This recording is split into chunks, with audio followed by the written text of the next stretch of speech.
Eli Rax, El Jefe, Mr. Glass Half Full, the revival.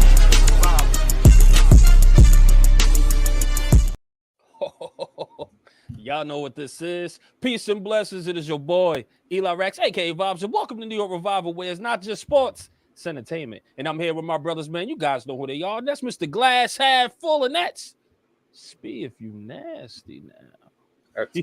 Let's go. Let's go. And over here, my brother El Jefe, aka White Jersey, aka Blue Jersey, aka Damn It Daniel, aka NHL Rangers Hockey. That was terrible. I was trying to squeeze one in there. It didn't work. It didn't work this week. But, man, I like that. It felt like you weren't behind the wheel right there. Which I wasn't. I was like, I was out of control. I was like, I was out of control a little bit. Who's saying these things? Yeah. I was out of control. I skidded, but I was hydroplaning. But I got it. And shout out to you. Thank you, man. Yes, you, the revivalists in the chat, please hit that thumbs up, share, and subscribe. We do appreciate all the support, guys.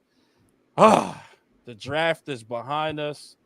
Everything is behind us. New York City, Madison Square Garden is on fire. Is it though? That's a good question. But first, let's go around the room, and I'm gonna start with El Jefe because why? He had jet skis. He had his own island. He wears the new rich guy title. Rich guy. So, what we're gonna make is a rich guy crown. We're gonna make it nice and stupid, and we're gonna pass it to the other person whenever we feel necessary, like a dunce cap or something. Yes, like a dunce cap. I will accept. I'll accept the rich guy cap for this week only because of how expensive last week was. Like I'm not like it's all on the credit card, but it's fair because you got to own it, right? And when Spiro's riding his horses off into the sunset, we tell him it's him. Yeah, I'm coming off like one of the better weeks of my life. It was awesome, and it wasn't an island. It was a little place called Fort Lauderdale. I love it. Beautiful, by the way. But it's like our go-to spot. We've been there. Just me and her alone, because we started going there before we had kids and stuff. We've been there like 5 or 6 times, just her and I, because we used to have friends that live down there. So we love that spot.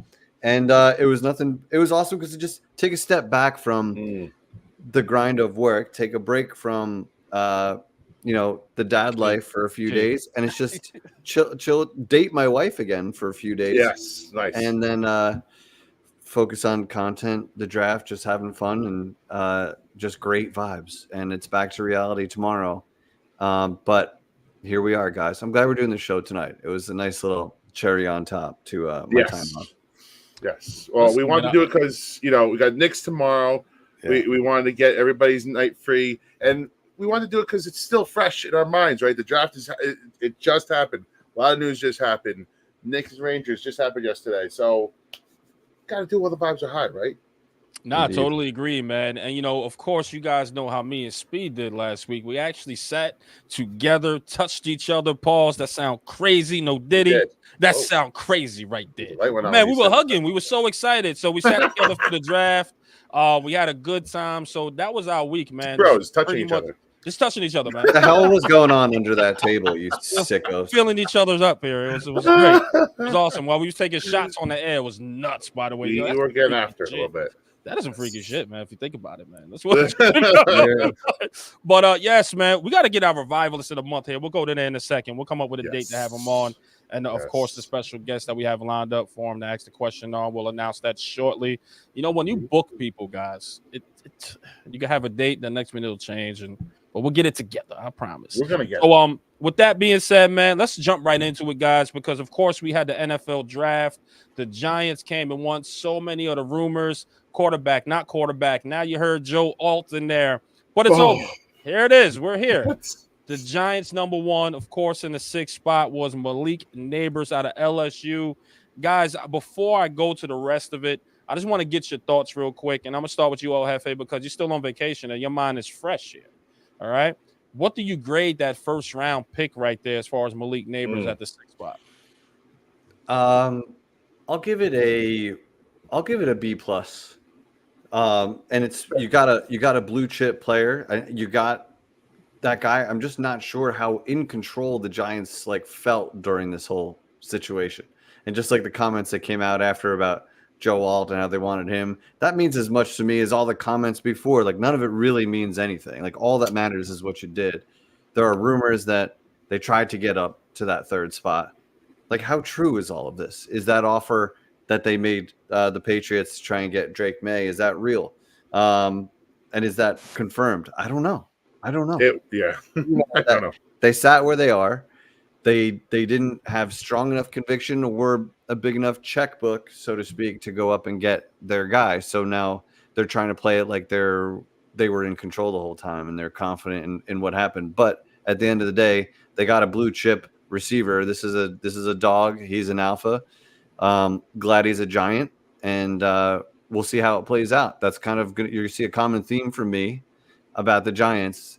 I'm a wait and see for right now with the Giants. Speed, what's your thoughts, man? Yeah, I'll say A minus. I'm going to say A minus because I truly believe that Neighbors in that particular pick is one of the best players in the draft.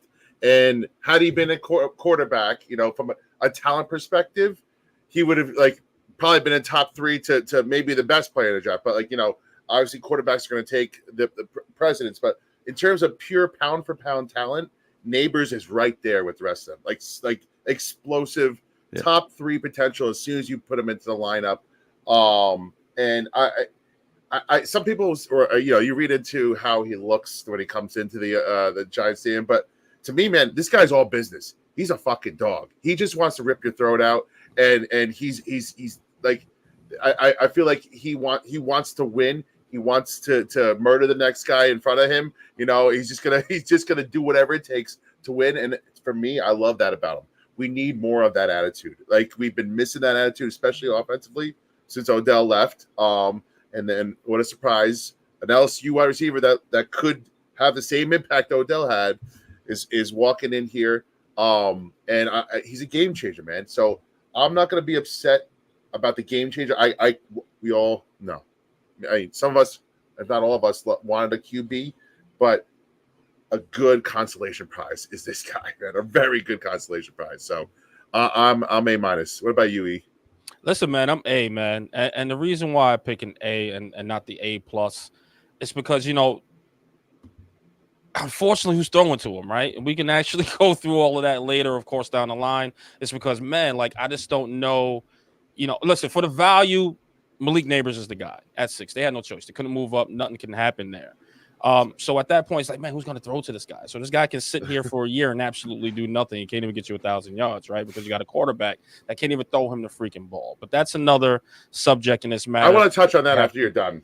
No problem. They have faith in him, obviously, to keep him around. Now, I'll tell you this. We've been saying this for a long time here at New York Revival, that we had somebody behind the scenes of how they love Daniel Jones. And to be honest with you, if Drake May wasn't the guy, now that they're saying Joe Alt, all of this was smoke screens. Maybe they wasn't going to get a quarterback. Maybe they actually knew. We don't know. Maybe they actually, again, I'm just going by scenario. Maybe they actually knew they were going to stay at 6 the entire time. Who knows? And get Malik Neighbors, right? So with this being said, man, I love Malik Neighbors. He is a dog. It is an A for me at that particular value at that point at 6. He is the best guy on your board at that particular time, especially if he can't move up, right? So in that point, it would have been Drake May for me if the 3 was, available. I think there was a report that came out that somebody put out. I don't know how true it is, that the Giants offered the 2025 first-round pick and also a 6th-round pick. I don't know how true that is. No, that's number peanuts. number 6 pick.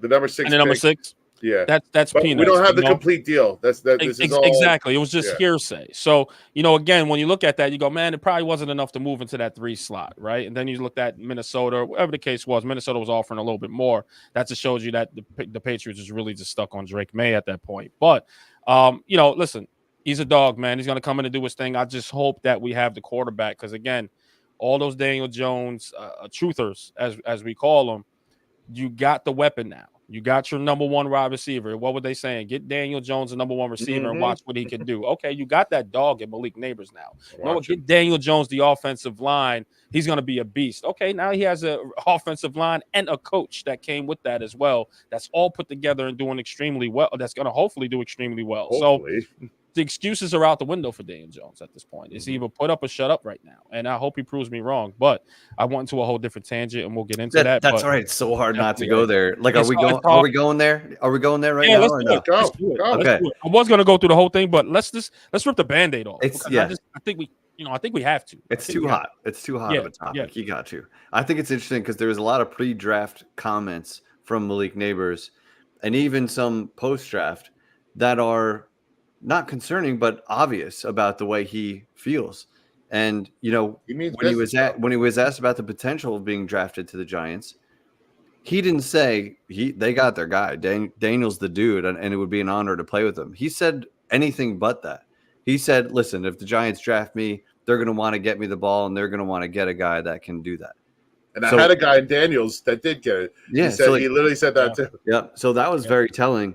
And then after the draft, he made another comment like, what do you think of Daniel as a player?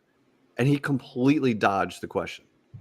Completely dodged it. So, I feel like it's obvious to so many people around the football world that the Giants don't have their quarterback and that the GM is kind of stuck because he paid him. And that just seems like that's the case, right? When he was asked, what do you think of Daniel as a player? He said, I'm just happy to be here. I can't wait to get to camp, and I'm doing everything except answering your question. You know what I mean? Like, that is telling. He's saying it without saying it. So yeah, it's out there. And it's exhausting. It's just he even exhausting. called him Daniel Jones, so that shows you how much Daniel Jones. So that should tell you how much focus he has into Daniel Jones himself. In my opinion, you get what I'm saying? But no, Hef, you're absolutely right. When you got a dog and an alpha receiver that's going to come in, like, he wants a quarterback to get him the ball. If he's out there just running routes, something like we saw like Jalen Hyatt do at some point, or we saw Slayton came alive when he had a different quarterback. I understand what Slayton, he's going to support Daniel Jones. That's his guy. That's his brother. I get it. But my guy, let's be honest here. You came alive when it was different quarterbacks in there. You know what I mean? Like, I think he had a damn good season when he had Tyrod or even Tommy DeVito out there. Even Jalen Hyatt showed some flashes. So, when you got a dog like that, immediately this guy's going to come in and he's going to be like, Neighbors going to be like, if they can't get me the ball, he's going to easily sit down with Josina Anderson, just like freaking Odell Beckham did. Yeah. Give it time. You know what I mean? Like, you got to find a way to get him the ball. And if Daniel Jones is going to be gun shy, as we always seen him, then it's going to be a rough season. It's going to be a rough season. And those whispers are going to get extremely loud. And the I told you souls are going to come. And I don't need, and Speed, before I get this, I'm sorry. And you correct me if I'm wrong. I don't need Daniel Jones to give me 15 touchdowns.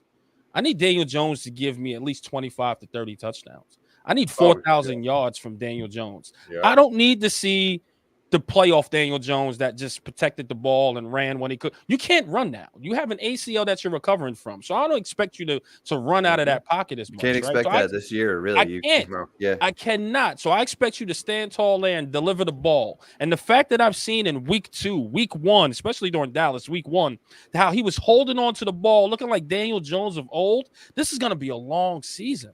This is going to be a long freaking season. So I need Daniel Jones to really step up here, man. Period. Can I speak on that? I think his leash is as short as it's ever been.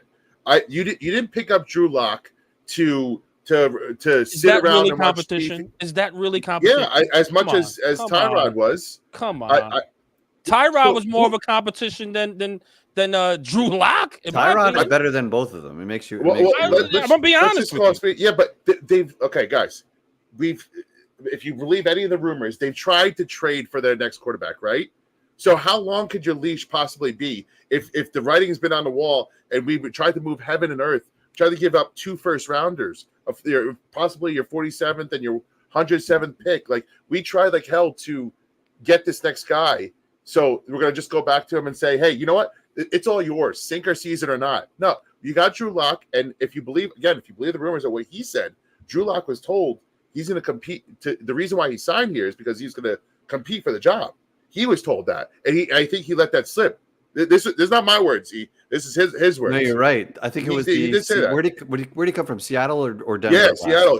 His GM told him on a radio show. His GM, right? He told his GM that Giants are going to give me a fair shot to win the job, and that the GM said that's why we lost him, because we couldn't offer him that chance to win the job. So.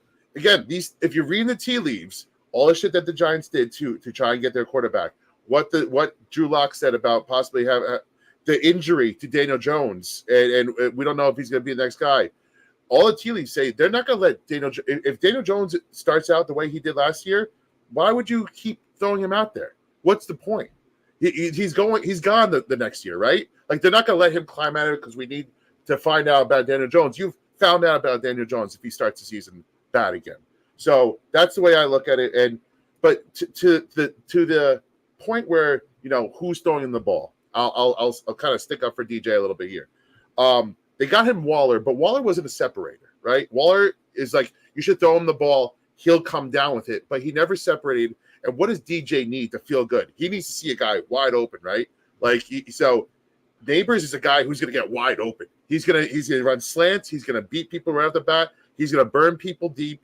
And this is it. He should be his first read 90% of the time. So if you see a guy that's getting open, he's going to throw him the ball. He's going to throw him the ball because he's not going to have trepidation because the guy's close to him. He's going to try and throw him the ball. And, we have Slayton, who got 700 plus yards under Daniel Jones. He can get this guy, get a guy the ball. And Neighbors has 10 times the yak ability that Slayton has. So I think if Daniel Jones is going to succeed, which I don't see it, Neighbors is the guy that's going to bring it out of him. And if Neighbors can't bring it out of him, you could just close that book probably for the rest of his career, because I don't know who else would play him at that point. Yep. And I don't want this. I don't want this to be a DJ bashing session. Like, that's just been beat. It's been beat to death. But I think as usual, we want to play it how we see it and call it down the middle. And I think we've been relatively fair about that, about calling it like we see it. And like last year, he was getting his ass kicked by a terrible O-line, and then players were running open several times, and he was either too shook or uncomfortable or didn't see him with the wrong read. So, in year 5, you couldn't get a read on him, which some people would say there's your answer. I just think Joe Schoen, because he wrote that check at the end of the day, whether it was Mara lobbying for it or not, Joe Schoen made that deal with Daniel Jones for $40 million a year. So Joe Schoen has everything he has said since then is to defend what he did. He's a new GM. It would be very difficult for him to immediately pivot after guaranteeing this guy. Yeah, we 80 did say plus, that. Yes. You know what I mean? Mm-hmm. So I think he's had to say, "Oh, Daniel's our guy," because if they went until and we got try to get the next guy, right? And that way, in case he didn't land his quarterback, which is what happened, he can fall back on his statements, and he's trying to cover his ass while he goes. I think the all thing is kind of to cover his ass afterwards too. Like you say, we're trying to get all afterwards. It covers up for why they were trying to trade up. They weren't trying to. Apparently, he's saying they're not trying to trade up for Drake May. They were trying to trade up for Joe all along. I think that's bullshit. But here's the thing. Here's what pisses me off. It's just why you're trying to protect Daniel Jones's ego now. Because he might have to play snaps for you. I feel you. But how would you feel if your boss said, "Hey, we think you suck, but try and win us games too"? I'm a different animal. Listen, I've been told I suck before by my boss. Of course I have. Fair. And he knows I didn't. Yeah, but guess what? I rose to the occasion. Yeah, I rose to the occasion. So that's the thing. You can't be soft in this league. I don't need you to protect. Yo, listen, Daniel Jones, you play better or you sit in the fuck down. You know what I mean? Add that to the list of shit why Daniel Jones isn't the guy. And cool, but here's the thing: if he's a man and he understands, like, you got to perform. It's the performance business. You know what I mean? Agree. It's like when everybody's like, "Oh, I can't believe Brian Daboll threw the tablet at him." Like, dude, like, really? Like, we're really talking about what coaches do on the sidelines? Coaches used to do way worse stuff on the sidelines than what you see in a tablet that wasn't even thrown in his direction. Daniel Jones, if he's soft like that, he doesn't need to be on his team then. He doesn't need to be. Well, we all agree. Even Eli Manning was a killer, and he didn't even present it like that. He was a killer. Yep. You gotta be a killer in New York and in this league. And he's not that though. Daniel Jones has never shown that ability. Guy then he's not the guy. We've all been saying that. Why sugarcoat it now? But why sugarcoat it now? Saying, "Hey, Joe Walsh."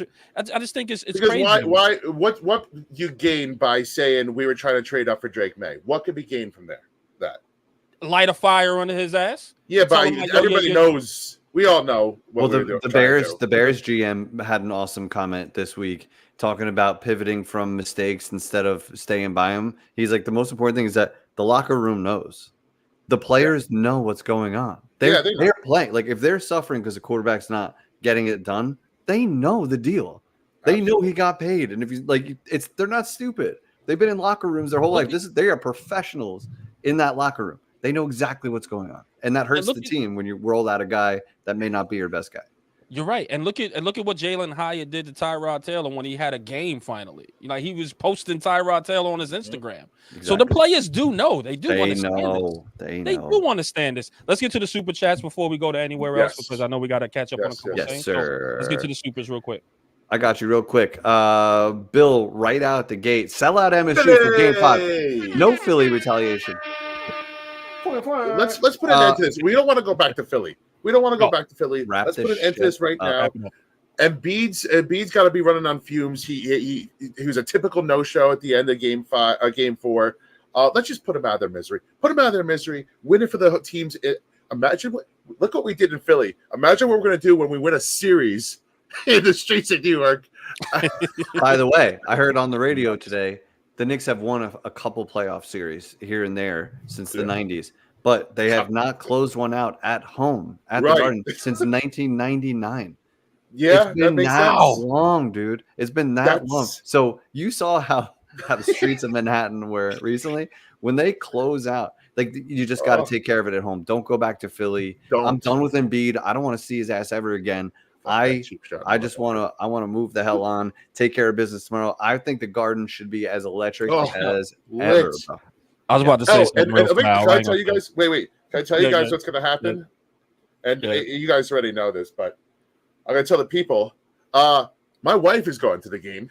My wife has got tickets to the game through work. Who's her? Your boy's not going. Who's her team?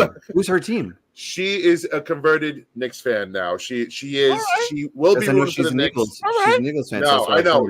Eagles is the only thing she claims from Philly anymore. So maybe even the Phillies, but whatever. Yeah. But she will be rooting for the Knicks. I said, you gotta get some fucking content for me. Get some content for me. Yeah, dude. There you go. But your boys will be sitting home. Get you those videos. Hey, Bill, thank you for the super. Going on. Who's better than Duke? This one seems relatively straightforward. Who wants it? Take it. Massive salutes and respects to Spee, Hefe, and Eli, all diehard Giants fans across the pond. Greetings from our entire rugby club to New York Revival family and crew and build. Let's go, Tuto. We love you as always. And it's our weekly precious. Who's better? I gotta find out what Precious does for a living, because she's always spending money on us, and I'm like, she's teaching the kids of the future. Shout out to us. Wow, can you be a better person, Precious? Seriously, can you be a better person? Seriously, I mean, she's keeping the lights on here, teaching our youth. I just killing it, man. I love it. Now, if you're a teacher and you're off in the summer, Presh, it's okay if you need to take the summer off. Yes. It's quite fun. She might have to make some business decisions this summer. She works, man. My sister works, man. I'm telling you, she works too hard. I'll tell you. But shout out to you, Presh. I love you. Appreciate you. Best. Okay. So listen, let me ask you guys this here, because this is the next topic, because I think it leads right into the Daniel Jones conversation. Not even, it just leads to the Giants overall, right? Dan Duggan, puts out a report or a voice memo. I don't even know what it's called, but it's on The Athletic. Shout out to Dan Duggan, friend of the show. Right on time, Peter. Right on time. Oh, hey. Yes. As Eli was saying it, that's crazy. You got it, Peter. Like we know what's going on here. We got you. So, Dan Duggan pretty much said that Joe Shane was asking for a little bit of patience of the Giants community. And boy, Dan Duggan ripped into him. He was like, man, there's this, like, what do you mean you asking for patience? The fans need to kind of see results. And I'm paraphrasing at this point. And we listened to it, and there's a couple points that he made there. But I want to start with Mr. Glass half full on this one, man. After listening to that, do you feel like the fans are losing patience here? And do you feel like we should give Joe Shane? Well, yeah. It was a twofold thing, right? Like he was saying how, it's crazy for somebody that's in year 3 of his tenure to ask for patience, right? Because that's typically when you look at a new coach that comes in, new GM, new front office, you give them 3 years. That's usually you need to start seeing the fruits of the labor at that point, because you think year 1 they got to clean shit out. Year 2 they're still building. Year 3 is when you start seeing the progress, and especially so for a Giants fan base that's been struggling for over a decade now. We've gone through front office after front office, GM after GM, and coach after coach. you have to read the room, Joe Shane. And I believe in Joe Shane. I believe in this guy. I still believe in what he's doing. I think there's extenuating circumstances that have led to this point. But even if you are building, don't ask the Giants fans for patience. don't do it. Don't use that word with the Giants, because we've been fucking patient for long enough, and we need to start seeing some actual wins. We are sick and tired of the losing. We are not going to be patient anymore. So don't preach patience, especially not in year 3, especially after you passed on the quarterback. Because if you drafted a quarterback, maybe there would have been more people that would have been more patient with you. And that was Dan's next point. Like you were running out of patience because the most important spot is the quarterback spot, and you have not solved that. So I think personally, though, to wrap up my section of this, I think that that first year threw everything off. The first year where this team, Daniel Jones stayed healthy, Saquon stayed healthy, we made the playoffs. If they would have gotten injured like they typically did, or one game goes a different way, we don't make the playoffs. This whole rebuild starts, and maybe we go a different direction. But the way it shook out, we made the playoffs. It's hard to sell your fan base and your owner, who loves the faces of his franchise, Daniel Jones and Saquon Barkley, the package deal. Those two were a package deal, and it set us off in a direction that we shouldn't have gone in. And unfortunately, I think he realized it now, but don't ask for patience, just fix it. Don't ask for patience, just fix it. That's what it comes down to for me, man. What do you think, man? Yeah, I'm with you in that it's tone deaf, because you're talking about, and listen, I'm not going to fault him for all the crap before him, right? I'm trying to be honest, and he inherited a bag of shit, as most new GMs do. Otherwise, there wouldn't be a GM opening, right? Like, you usually inherit a bad situation. But at this point, the roster is his. And even if he didn't draft him, he gave him a new contract. He picked him up in free agency, or he drafted them himself. So this roster is his. So when I put that thing out here that it's year 3, I expect to compete now. Your quarterback is the 5th highest cap hit in the league, and you've got complete control of the roster. Why are you asking us for patience? This is when we're supposed, and like, I got called names because of that. This fan base is scarred, man. They're like, we're down bad. I got called. That's ridiculous to expect that at this time. This isn't fantasy football. Grow up. That's what people are telling me for wanting a team to win in year 3 with a brand. Like, we wanted Joe Shane to be everything that Gettleman wasn't. And can you really say that he's everything? Like, he kept Saquon. He didn't get anything for Saquon. Let him walk to Philly for free to get paid. And then Daniel Jones got paid. Like, he didn't do anything that we needed him to do. Like, I know if you're a believer in Joe Shane, that's fine. I'm just back to square one with him. You know, I loved him. Obviously, year 1, we had all that unexpected success. Year 2, the Daniel Jones contract, everything that happened, he's back to square one. I am more of a Dable guy than a Shane guy. I think Shane has everything to prove still. And year 3 is going to be where the rubber hits the road. Are you for real or are you not? You listen, and I totally agree, man. I mean, you know, if you go back, right, when he was signing Dave Gettleman's guys, everybody's like, Dave Gettleman had some points there. No, the team still sucks as we look at it. You know what I mean? Like, you signed Daniel Jones. You know, I understand, you know, who was it? Who else did he freaking sign there? I think he signed a couple more Dave Gettleman people. Yeah, but, Dex. He gave Andrew Thomas. They both got big deals, that well-deserved big deals, those two big guys. But at least that one boo-boo, of course, that you're looking at is Daniel Jones at this point, right? But with that being said, man, as far as asking for patience at this point from any Giants fan base, you just can't tease the playoffs and then suck the next year.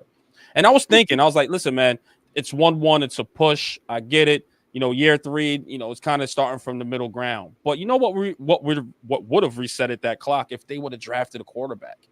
And this right now spells or tells me that John Mara is giving him more rope than what we think. I'm telling you right now. I think John Mara is saying, like, hey, you know, listen, guys, if you don't get your quarterback this year, that's quite fine. We got next year. These guys, he wants that too. He kind of wants that too, right? He wants his last chance with DJ. Of course. So these guys have a 4 or 5 year plan. That's why he's like, hey, ask for patience. Now, of course, if we're, you know, winless or 2 wins, 3 wins, then, you know, the fire is going to get a little bit hot. But I'm telling you right now, these guys here, they're going to be here for another 2 years, I think. I think John Mara has that in there. You know what I mean? But you still have to think about it. I mean, like, is Joe Shane doing an incredible job? This is a slow rebuild. Like, you can't go from playoffs to losing and then saying, hey, give me patience. No, we want to see consistent football. And the next question is, did we close the gap within our division? That's another question too, and we'll dissect that in a second. You know what I mean? But you have to look at these things and say, are the Giants ready to go, and can they compete within the NFL? Not only within the NFL, but within their division. And right now, you got to look at it. Right? And right now, you got to look at it, and you got to say no. You got to say no, because you still have the biggest question mark, and the guy that takes 100% of the snaps at this point, besides the center, it's your quarterback. So, again, we don't know. The job that Joe Schoen is doing right now doesn't require patience. It requires results now. And Joe Schoen, I just need you to stop talking and fix at this point. You know, and if this is what you got right now to put on the field, and you're saying, hey, we fix it the best we can. If it leads to wins, hey, you fixed it, brother. We're in the playoffs, you fixed it, because I'm expecting playoffs. There's no way in hell, because we went from a bad team and a bad roster going to the playoffs to something that's even better on paper, if you ask me. Right? You just paid your quarterback all this money. You got Malik Neighbors. You got a new offensive line. You got a running back that's still going to come in there and do his thing, even though he's a late rounder, but he's still going to be good, in my opinion, as far as coming out the backfield. You still got a tight end that is Waller-esque if Waller doesn't come back. So you still upgraded these positions here, in my opinion.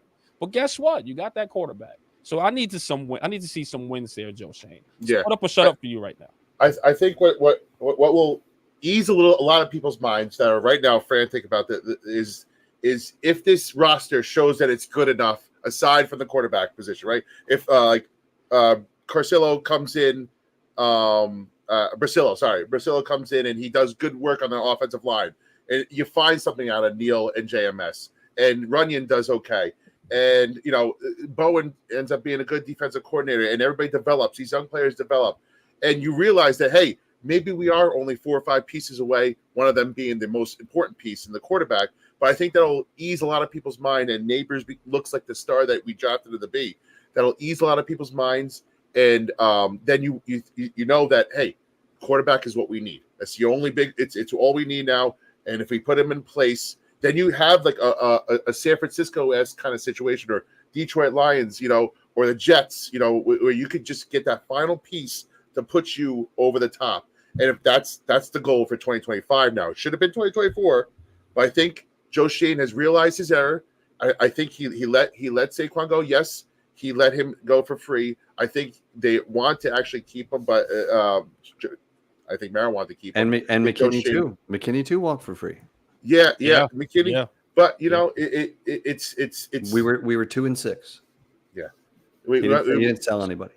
It's tough. He sold Leo, but that was great. Like, why not stock? Wouldn't we have liked more than 6 draft picks?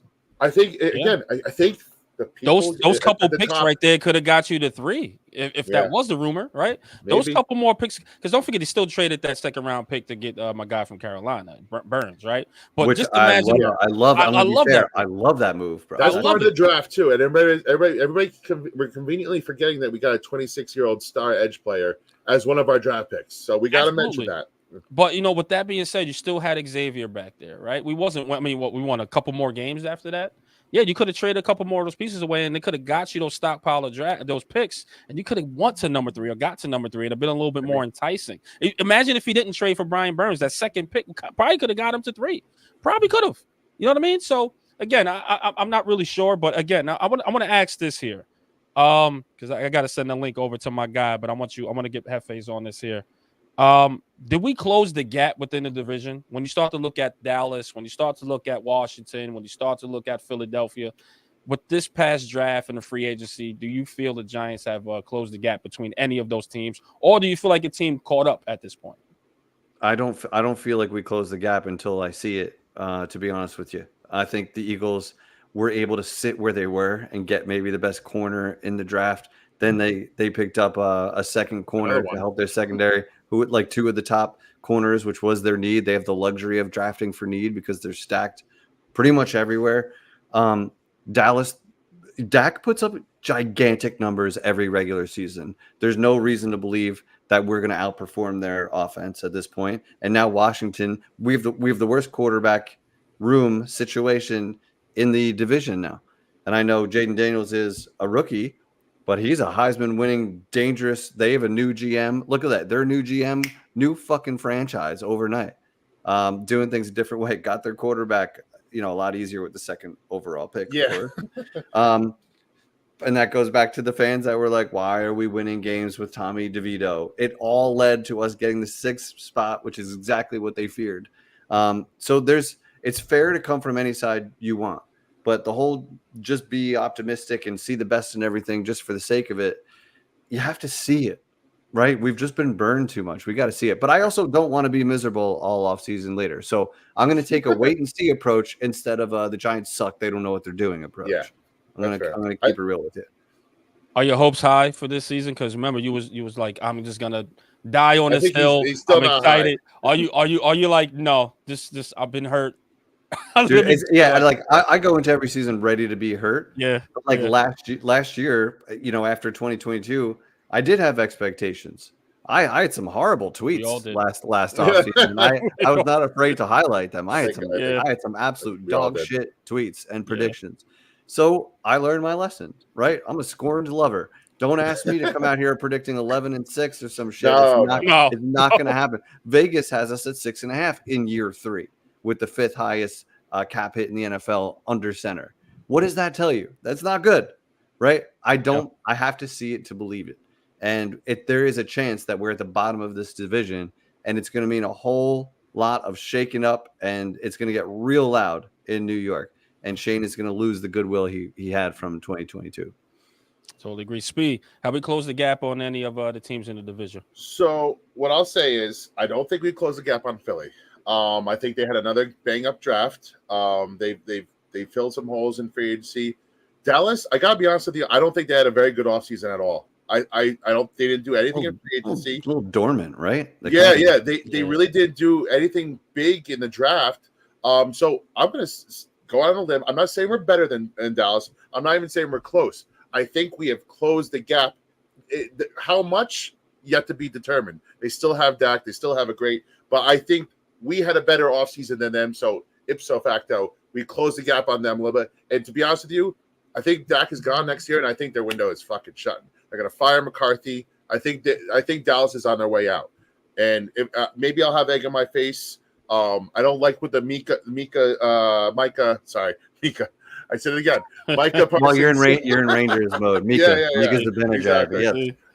I think Micah Parsons is giving me vibes that he wants out. I think that Dallas is ready to explode. I got to be honest with you.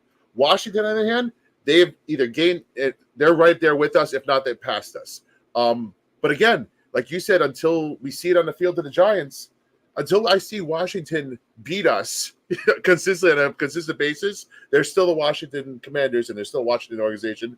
Until I see differently, because I thought the Mets were going to take the next step, and we got our new owner and we got our new GM and everything. The Mets still suck. So until I see it with the Washington, I'll put them even with us, but I don't think they passed us. We're all still behind Philly when it comes down to it, though. Yeah, and there's no reason you could say, oh yeah, we've surpassed Dallas. Like I don't think you can say that with a straight face at this point. I think we're still battling. We haven't surpassed. We're still battling for third place in the division, and even in 2022 when we went 9-7-1, we were a distant third in the division. Guys, we haven't sniffed a division title in a long time. Yeah, no, totally agree. And let me say this too, man. Before we move on, have we closed the gap between the divisions? I'm gonna say this. I think the Giants is the 4th team in the division, and the reason why I say that because I think Washington definitely upgraded at the quarterback position. And let's be honest, I think when the Washington had their terrible quarterback, they were still keeping up with the Giants there.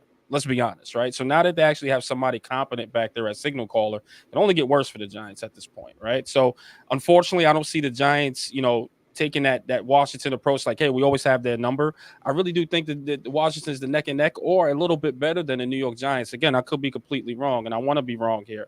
But as far as Dallas, I don't think we got closer to Dallas either. I think there's some steps that we got to do to actually close that gap there as well. We need a couple more receivers, a couple more cornerbacks to actually help that offense out. That can at least compete with that Dallas offense because it's electric. You know what I mean? If you look at no matter how much you think Dak sucks, that Dallas always have our Hey, number. I don't think They Dak can sucks score. because he might be our quarterback next year. So let's Dude, ease up on the Dak sucks train now. Okay. But they can score, and they can score really well. And we don't have the cornerbacks right now. We have a couple safeties, we don't have enough there to stop that offense. And as far as Philly is out of this world. They just seem to get better and better and better each year because they have a GM that's doing an excellent job. Well, they didn't do good last year, so let's pipe down on that. But that was I think beautiful. they'll bounce back. That was I just beautiful. think they'll bounce back. Derailed. I don't like Sirianni. I don't like that motherfucker. So we still got to call a spade a spade. That's still a good team. You know, it's still a good roster. They're way ahead of us. They're yes, light years ahead. So yes. I don't think we close the gap. If anything, the Giants and Washington is competing for the third or fourth spot. And unfortunately, I think the Giants might be the odd and out of that situation this year. So, but I could be wrong. But guys, here we are. We got the man in the building. We got the guy that our friend, our brother. We told you he'll be here every month, and he's been here doing his thing with us. We have our good friend here, and I think he has an announcement. I'll throw it out there anyway to see, he can tell the people what's happening tomorrow. I'm probably throwing this too early for you. Sorry, Tainer. But I got our brother here, Chris the Entertainer. Let's bring him in. Round of applause. Round of applause. Round of applause. Round of applause. What's going on, brother? Thank you so much for joining us, man. How's everything, brother? Good to see you guys, man. Excited to be back. You got me down in the dumps a little bit listening to you guys, and I understand. I'm trying to bring it on. I understand that the fan base is beaten down, and the team's been awful for the last 12 years. We've had the worst offensive line in the sport. We still have no confidence in our quarterback. I get all of it, but I was excited about our draft, and the Knicks are playing well. The Rangers are playing well.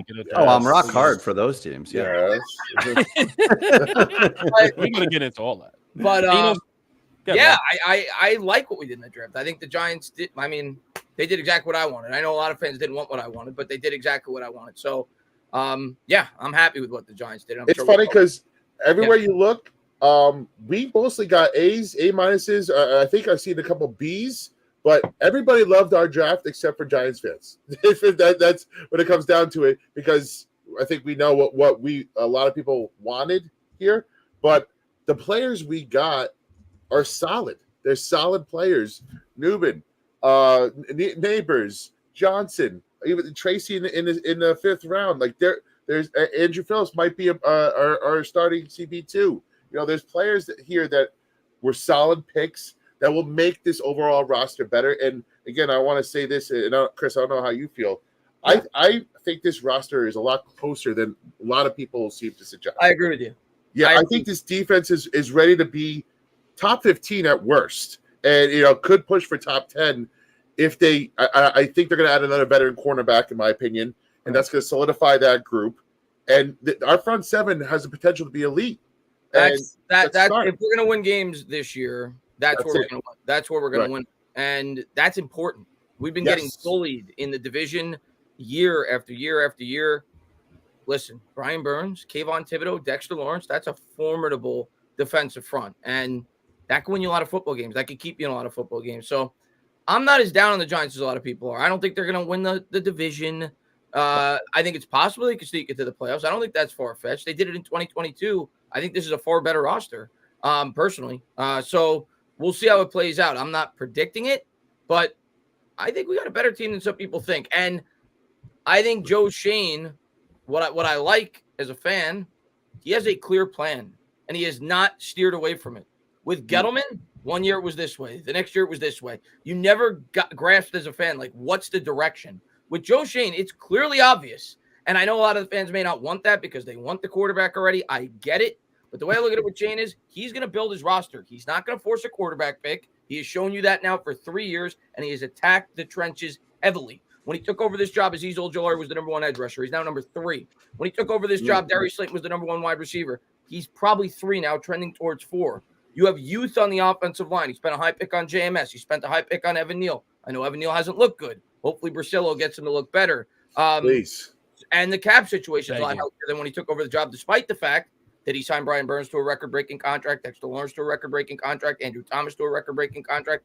So I think there's a clear direction, and I understand people don't want to hear patience, and I get it. I don't want to be patient either. I want this team to win the Super Bowl next year. Like you guys said, it was year 3, but I don't know, man. Maybe it's too much faith, but I do think Joe Shane is competent, and I do think he's got this team going down the right path. And I just believe in Brian Dable way too much to think that this team's going to win 4 games next year. Like I see people on Twitter saying that all the time. Mike Tomlin, I think, is one of the better coaches in the league. You're telling me that team last year with Mason Rudolph and with Kenny Pickett is much better than what we're going to have going into next year? They won 9 games. He wins 9 games plus every year. Good coaches find ways to keep their teams competitive. And last year, the shit hit the fan with the Giants. Everything went bad. They still found a way to win 6 games and stay competitive down the stretch. I don't know. I think Dable's going to keep this team competitive. I really do. I'm not as down on the Giants as you guys are, but I know that I brought everybody down, so I apologize. But I'm also trying to keep it real with you. I do believe in Dave's as much as anybody in the organization. Like I still believe that he can be the great coach that the Giants have been hoping for with the last. Let me ask you, Hefe, if you believe that, how do you think this team's going to win 5 games next year? Because if you're a great coach, you find a way to win at least 7, 8. Like I just said, Mike Tomlin. Well, how many did we win last year? Quarterback. With Dable, how many did we win last year? Well, I mean, we were down to our 3rd string quarterback. Andrew Thomas missed half the games, and we still won 6. So I want to say that I think under the circumstances, Dable did a pretty good job managing a blowout with Wink, 3rd quarterback. Saquon wasn't Saquon. Offensive line wasn't good. Having a heart attack every I Sunday. think Dable, I think Dable actually did it. And a lot of people might disagree, but I think he did a pretty damn good to get that team to 6 wins in that situation. I think it was a good job. If Graham Gano is himself last year, we win 8 games. We win 8 games if Graham Gano is himself. He's not hurt all year. We would have won the Jet game. And there was another game. The Jet game for sure. That was actually one of the few knocks on. I'm sorry, Eli. I'll let you go. That was one of the few knocks on Dave's that I had. Is that Gano was clearly hurt, and they kept trotting him out there. Yeah, that was one of the few things that. But like Dable was falling apart. Dable is the one that got Tommy DeVito from not attempting a pass in the Jet game to winning 3 straight and beating the Packers at home. Against the Packers, right? You know, like that was unbelievable. That game. That Packers win cost me a Survivor championship also. But I'm totally over it. I don't even bring it up anymore. Eli, sorry, go ahead, buddy. No, don't worry, man. We want to play catch up real quick, man. We're seeing some super chats here. We want to get to a couple of guys there. Then I got a question for my guy, Chris the Entertainer. Run through them. We got some Knicks stuff. We got some Giants stuff. Let's go Knicks. Okay. Knicks realist. I mean, Daniel Jones is going. Daniel Jones, that's gonna be great. It's just everywhere. Knicks realist. Thank you for the Daniel Jones. C's, how drunk are you? C's 76ers and 7. Get 5. Get out of here. I want to see the Knicks in 5. Yo, it means toast. He's toast. They're done. I'll say this about. We'll talk about the Knicks in a minute. I'll give my opinion. Yes, we will definitely get there. Peter Shane says he's comfortable with the O-line. He's comfortable in wide receiver room. He's comfortable with the quarterback room. If that's the case, no more excuses. I like that. What do you say to that, Tana? Yeah, I mean, listen, I don't expect the Super Bowl this year. I'm going to keep it real. I'm going to keep it realistic. But I think the Giants this year, like as a fan, I think they have to show that they close the gap in the division. Like, I'm not saying that they have to beat but they can't get destroyed against. Don't get the brakes knocked off here. Yeah, they got to show that they close the gap a bit in the division. Those games have to be competitive. Last year, they could have easily beaten the Eagles twice, but the Eagles weren't themselves late in the year. But, yeah, I mean, I agree with that. I think they absolutely need to show growth, and we'll see. I mean, the offensive line, to me, the offensive line is the biggest question mark. If Priscilla could get this offensive line to be league average, I think the defensive line is good enough. And I think we have good enough playmakers now that we could find a way to win 8 or 9 games. But the offensive line, to me, is the biggest question mark going into next year.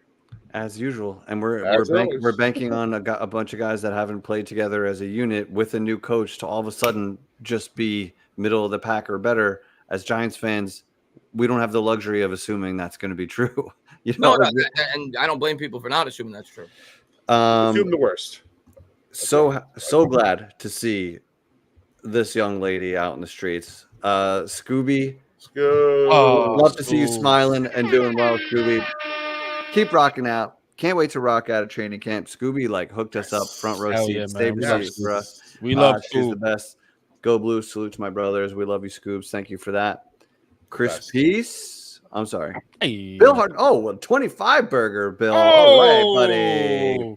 Man, I gotta give you the air horns. I gotta give you the air horns. Let's go. Those Air horns on that. I love Bill. Appreciate you, man. Fan of the month. Beers Fan of the on month, me, man. Revivalist of the fellas. month. We do appreciate you, Bill. And we just got to check our emergency test system real quick. This is a on? test Is it working? emergency super chat system, only a test. Hit the like button, folks. Thank you, Chris Peace. Shout out to the 460 of you watching between X and YouTube. Please follow, subscribe, like, do all those cool things. You got a lot of viewers on X, huh? Yeah, X Guess does, so, X man. does well. X does We wish well. they'd come over to YouTube, but we need the YouTube Yoda here, man, just to help us out sometimes. We love them nonetheless. Everybody watching out there. We do, man. Shout out to everybody in the building, man. We do appreciate all the support. The ones that are on X, please, if you can, hit the link, come over to YouTube, hit that thumbs up, put your comments in there. We'd love to get you. If not, we do appreciate the support no matter what. So thank you so much, guys. Let me ask you this, Chris, man, because you got Mark Ross coming out, man, and saying that, and I'm paraphrasing this, I'm sure that a wide receiver does not help bad quarterback play. And I kind of threw me for a loop, man, because I was just like, I don't know if I necessarily agree with that. But I just want to get your thoughts on it, man.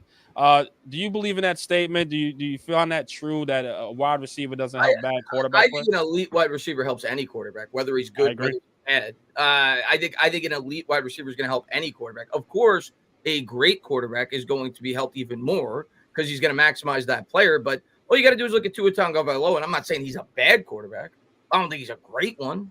Yeah. He has Tyreek Hill, Jalen Waddle. Suddenly he's putting up the best stats in the game. So I absolutely think a game-breaking wide receiver will help Daniel Jones. I don't think it's going to help Daniel Jones into being an elite quarterback. Yeah, right. But I just think that's common sense. You add a game breaker, it's going to help him. It's by far the best wide receiver he's ever had. So, yes, I think that would help any quarterback. Malik Neighbors would help any quarterback. Totally agree. And, Hef, I want to get your thoughts on that, man. I think it's going to help, right? When you have an elite talent like that, it has to help, right? If it doesn't, then what are we doing, right? Like, just for yards after catch, right? Like, that's just everything gets inflated. People have to focus on that. It'll be interesting how this all works without Saquon, without the focus of Saquon in the backfield. While Singletary is a decent back, he's not the threat of Saquon. I think he's more of like a professional running back. Like if you have a good old line and a good system set up for him, he'll get you those yards. He'll be that guy. But obviously it's going to help, but it's not going to help Daniel. And I don't know how it could help Daniel read defenses or, we had guys open last year that because of the old line, he was shook, didn't see him, or just the wrong reads. I'm not sure how that receiver helps him in that respect. But once he has the ball, all the numbers go up. This guy's going to get open more, yards after catch. It's going to help the offense. And it helps the other guys. It helps Wandell. It helps Slayton. It helps. Yeah, for sure. Take guys off of them. They're no longer the focal point of the defense. Right. So I just think his presence it's not going to suddenly make Daniel Jones incredible, but it's going to help Daniel Jones. I would agree with Robbie's comment here. I think the opposite is more true. That like if you had a special quarterback, he would be able to elevate maybe mediocre receivers and make them good, versus a receiver coming in and turning up a quarterback and making him all of a sudden something crazy. Well, yeah. What I'll say is, I remember the end of Eli's career, right? And a lot of people were out on Eli, and they're like, Odell saved the end of Eli's career. He helped string him along when maybe he probably should have retired earlier. Is what they said, and I disagree with that because I still think Eli had a little something left. They kind of screwed him over with the offensive line, but. If you were one of those people that believed Odell helped the end of Eli's career, then you have to look at the Eagles. Call it even. Right? Look at the Eagles before AJ Brown. Did AJ Brown and Devontae Smith help Jalen Hurts? Listen, it again, and me personally, I'll say this to your point, Jeff. Like Saquon's gone now, are one of our weapons in the backfield. But I think this offense is technically going to be more better when you're supplanting a prime. Not even in his prime, Neighbors. This is first-year Neighbors with what this version of Saquon is now, which is not to say that he's a shell of himself, but he's shellish. He wasn't rookie Saquon. Yeah, right. So you got Singletary and Neighbors as opposed to Saquon and who was our wide receiver last year. I can't even. So. You've upgraded, in my opinion, the offense in that sense. I guess you could say Waller before he got hurt. Yeah, right. Even Waller. But again, I think Neighbors is a better version of Waller, regardless. Right. So I think in the long run, this is going to be helpful for DJ. Like Chris said, though, is it enough to make him a top 10 quarterback? I think the most important thing for me, at least, is he's going to help the quarterback. Yeah. Whoever the quarterback is, it's going to help DJ. And the way that I look at if DJ's the quarterback, great. If DJ's not the quarterback in 2025, Neighbors is going to help it. Neighbors is 20 years old. This guy's going to be here for a long time. He's going to be here for 5 years. And the way I look at this year is if DJ's good, that's great. That's great. That means that gives you another year to continue to build. If DJ is not good, rip it up. And then at that point, you get your quarterback, whether that's in the draft, whether that's in free agency, whether that's trading for an established vet. And then you do everything in your power that offseason to support that quarterback. You sign the top free agent wide receiver, whatever it may be. That's my outlook. So no matter what, I think this team is building towards the right direction. They finally have a number one wide receiver. I do think Wandell is a really nice piece to a wide receiver. I like Wandell. And I think Theo Johnson has potential too. Obviously, we got to see him play on the field, but and I think they're probably going to add another weapon next year. And you add Jalen Hyatt to that. They got a lot of speed, man. I think their wide receiver group. Their wide receiver group has potential. It's the best wide receiver group we've seen for the Giants since Odell. I mean, even Odell, like it was just Odell at that point. Well, Shepard was solid. Yeah, you got Shepard. Yeah, but like from top, the way this puzzle is with your wide receiver one now, Neighbors, Hyatt with speed, Slayton with speed, Wandell shifty in between. You know, it's a nicely put together wide receiver group if it all stays healthy. Hopefully, the tight ends do their part too. Well, listen, let me say this too before we move on to.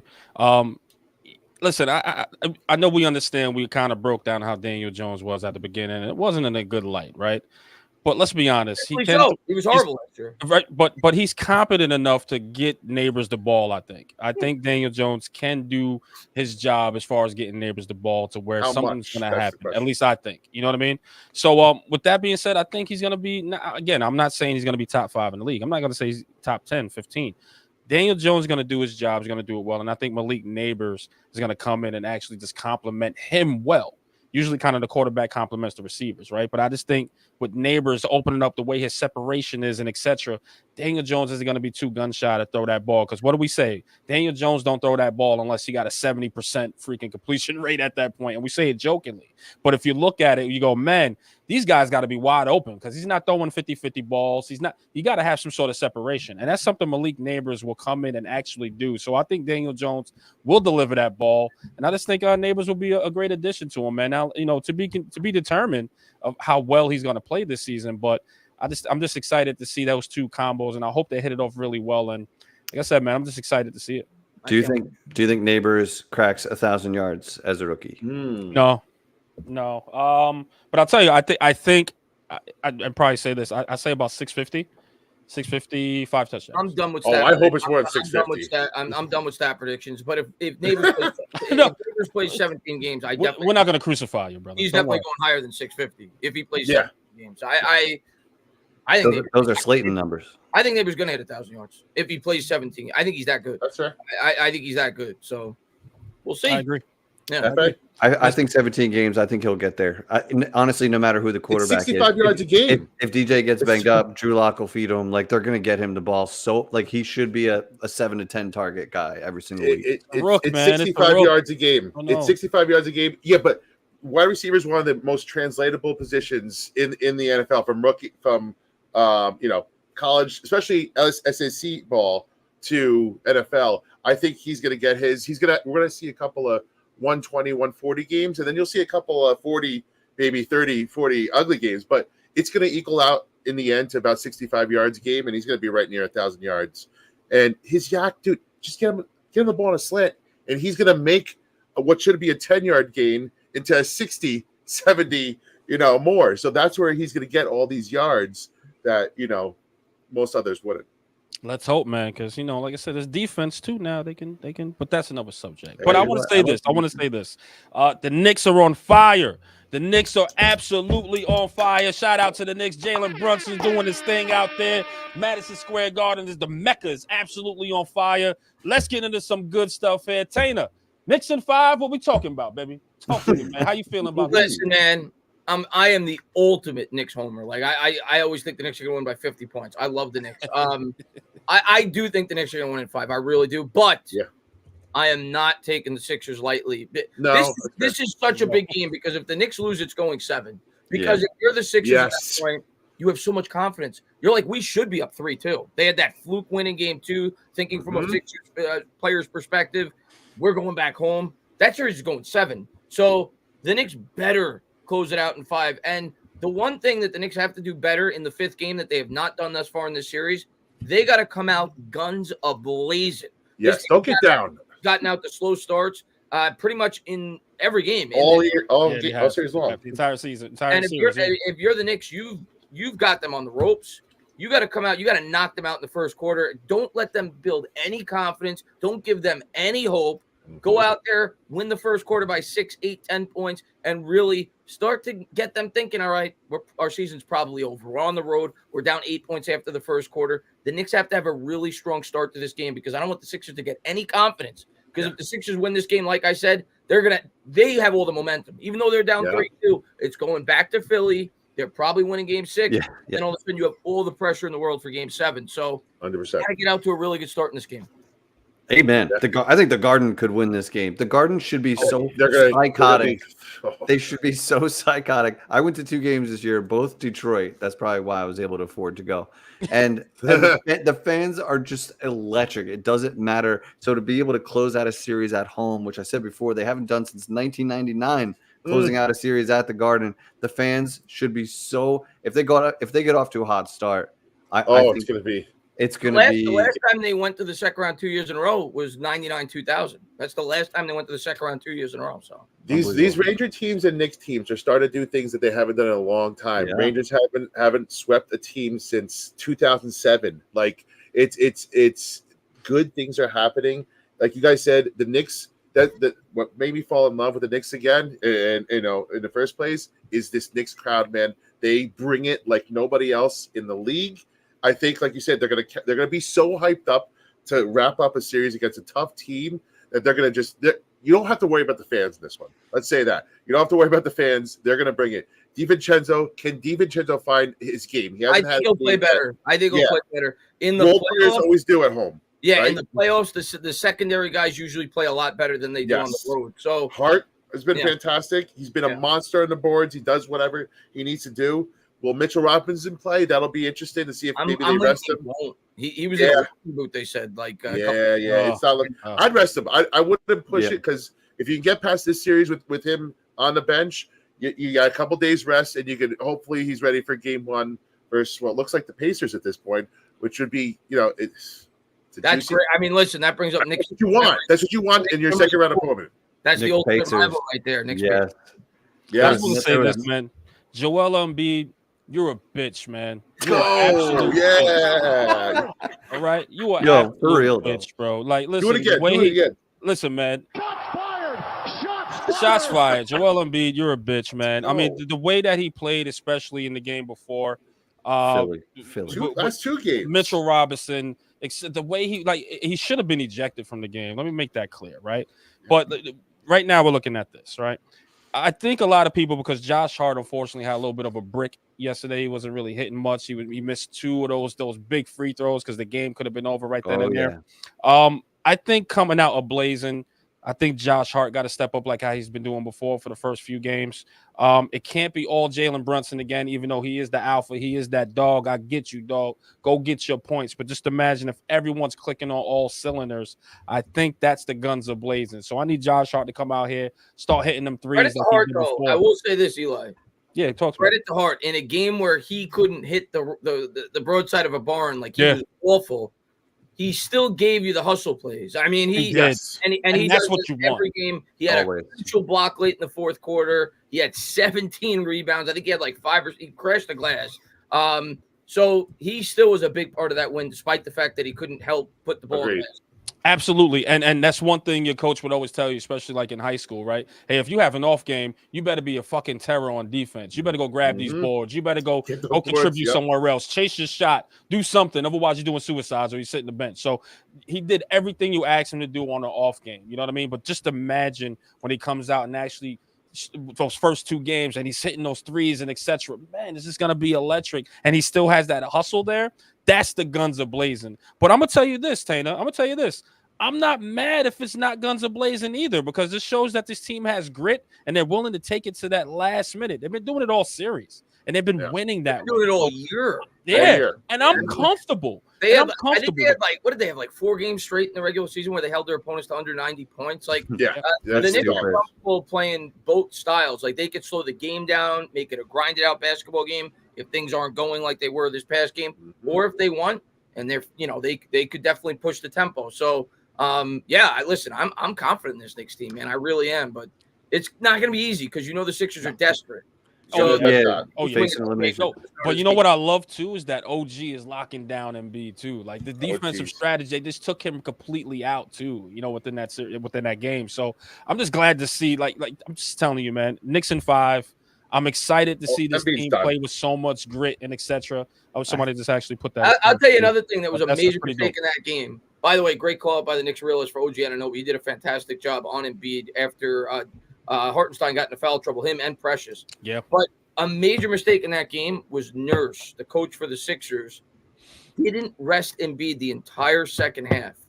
And you saw it the last 5 or 6 minutes. He was done. He was gassed. He made 3 or 4 lazy passes. Like, he had no energy whatsoever. That was a major mistake by Nurse in that game. My favorite part about this team is Brunson. Brunson didn't look like himself the first 2 games, even though he led or was tied for the lead in points for the Knicks. Like, even on his off nights, he was still our leading scorer. But there's a different role player that's making big plays every time, and that's the sign of a really good team, right? Like, McBride had one of those games early on where we just came out. He was the spark. He was the difference when Brunson wasn't scoring like he normally does. Yeah.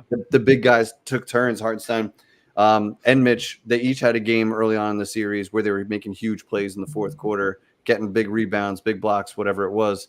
I just love to see that. Like, as a well-rounded team. Man. That's exactly right. The great team is Brunson. Like you said, Brunson didn't have it the first 2 games. Yeah. Mm-hmm. That might have been Brunson's 2 worst games of the year. Like, he was bad. Yeah. It's like, oh shit, don't be that guy in the playoffs. Yeah, Please keep being. He's bad. Josh Hart picked him up. Even Josh Hart, big time, dude. Josh Hart. And then reverse it. Game 4, they're not picking Brunson up, but Brunson put the load on his back. So that's the sign. He doesn't lose that game. They're not working. We're going to pick you up. And when the team's not working, Brunson's going to put put it on his back. So listen, I like this Knicks team. I think we're going to the Eastern Conference Finals. That's why they got to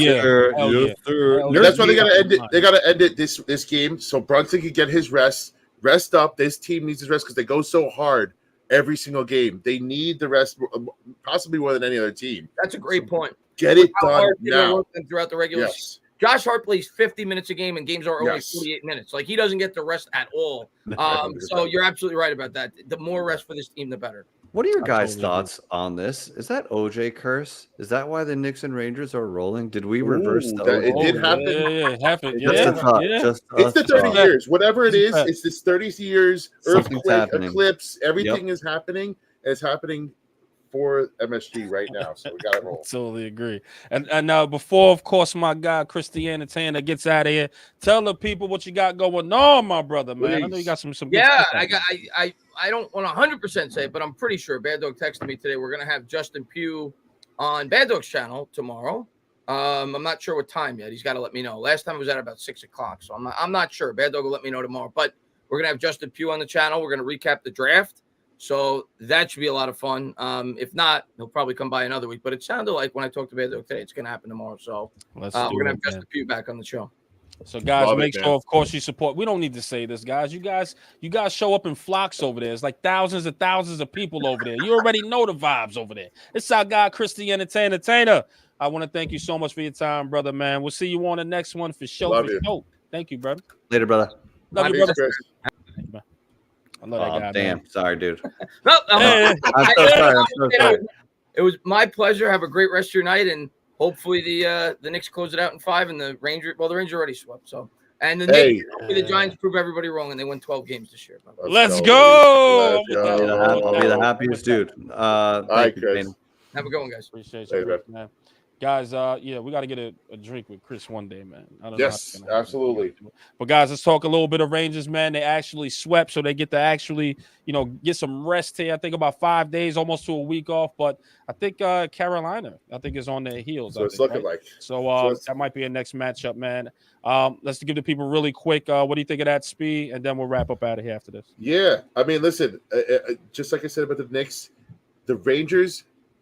Constant problem, especially in 2022, is that they go 7 games every damn series. Yes, they just couldn't finish anybody off and go for that throw. And yes, the Rangers, this didn't look like the most amazing series ever, but they were so clearly talented that it almost looked like they just coasted. They wanted to coast their way to a 4-game victory, and that's what they did. The battle level was inconsistent at times, but it was never in doubt. None of the games were ever in doubt. It's just massive to get rest this early, especially heading into what, in my opinion, is the biggest matchup of the playoffs with Carolina. Carolina is the team.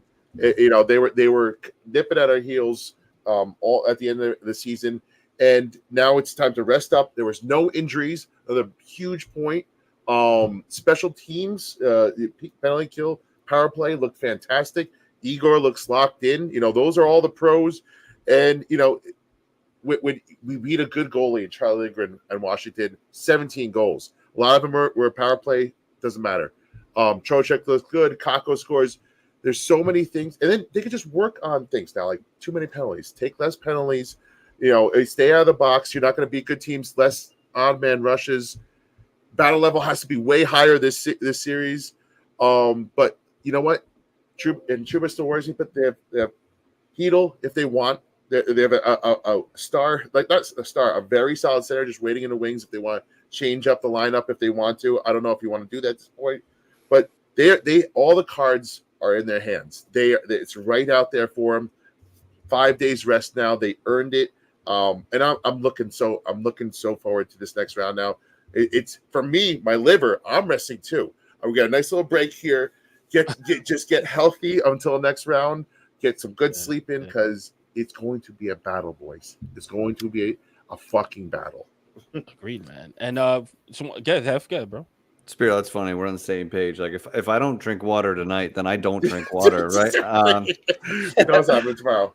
I'll keep it short and sweet. We talked about it. Like you got to get out of the early rounds. You can't be going 7 in the early rounds. It has derailed you in the past. We talked about that. And I think it was all of our 2 keys, right?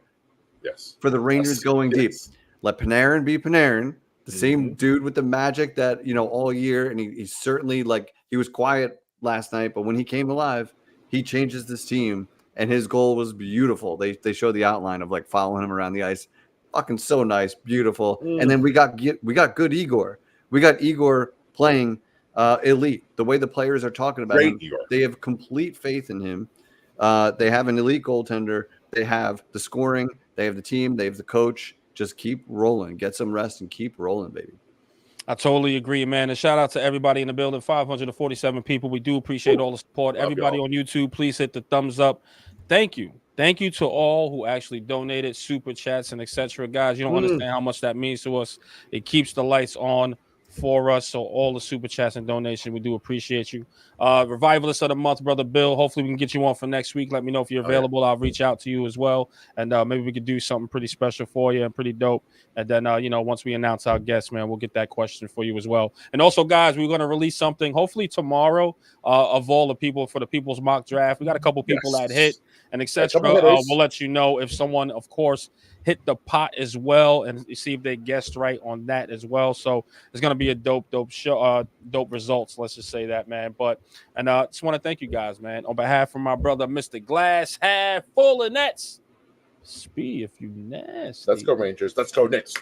And on behalf of my brother El Jefe, a.k.a. White Jersey, a.k.a. Blue Jersey, a.k.a. Damn It Daniel. And, of course, it is your boy, Eli Rex, a.k.a. Vibes. We see you guys on the next one. Peace and blessings. Yes, sir. New sketch in the morning. Giants fans, after the draft, Blue Jersey, White Jersey, Chef A is going to hand it out. He's dealing them. He's just dealing it out tomorrow. We love you.